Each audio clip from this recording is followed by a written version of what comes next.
This is Audible.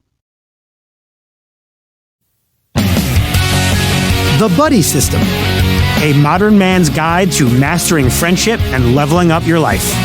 By Matt Ritter and Aaron Cairo.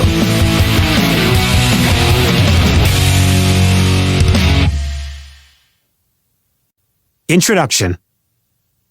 It's never a good sign when you and your 8 best friends are drunk out of your minds and standing in front of a federal judge. Except this one time. Whoa, Matt, can we even tell this story? It's fine. The year is 2014, and we're at Peter Luger's, one of the oldest steakhouses in New York City, for our annual Man of the Year dinner. It's absolute chaos as we're voting on which of our childhood friends had the best year. The winner gets their name engraved on a massive trophy and keeps the trophy and bragging rights for the rest of the year. For the first time in history, there was a tie, throwing the dinner into a constitutional crisis. 9 grown men shouting, pleading, and debating like we were arguing in front of the Supreme Court. Turns out we had the next best thing. Seated at a nearby table was a real-life federal judge, a 91-year-old legend with half a century of trial experience trying to enjoy a nice quiet dinner with his grandchildren. He heard the commotion, it was impossible not to, and he ambled over to us. I was expecting to get a talking to, and that's when I told him what the hell we were arguing about. But instead of berating us, his eyes lit up. And that's when Judge Hoffman declared, "I'll settle this." A hush fell over the table. This was unprecedented. Cairo, that's me, and I immediately transformed into courtroom lawyers. I'm talking a few good men, each making impassioned arguments on behalf of our respective friends.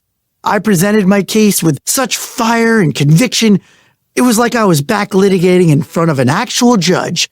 The energy, the drama, it was intense.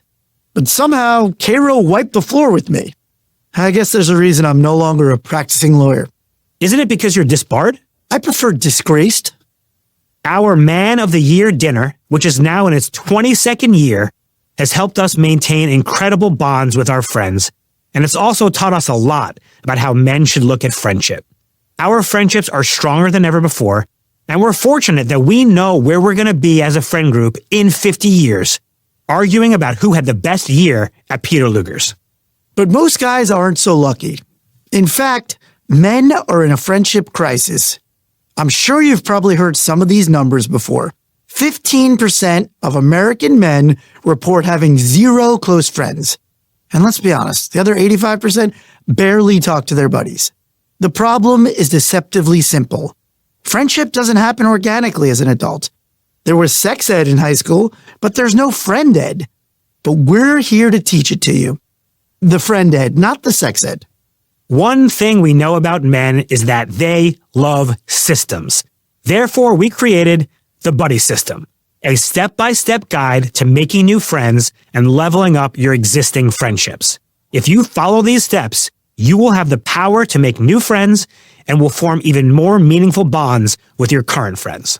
But first, let's introduce ourselves. Whoa, have we not introduced ourselves yet? Nope. Hi, I'm Matt Ritter. And I'm Aaron Cairo, but everyone just calls me Cairo. We've been best friends for 39 years, since 2nd grade. That's a long time. Some may say too long, and those some are me. And me. But what can we do? Nothing. We're stuck with each other. We're comedians, screenwriters, and also friendship experts. Believe me, I know how that last one sounds. It sounds silly to us too. But let us tell you why we're friendship experts. Okay, settle down. This is Cairo's favorite part. Take it away. I love to do our spiel. So me and Matt are part of the same group of 9 friends from childhood. We're from Plainview, a suburb of New York City on Long Island. And we are part of the world's greatest friendship tradition, as you've already heard a little bit about. Every year, on the Tuesday before Thanksgiving, the 9 of us gather from across the country and have dinner in Brooklyn at Peter Luger's, where we vote on which friend had the best year. The dinner itself is a celebration of decades of friendship,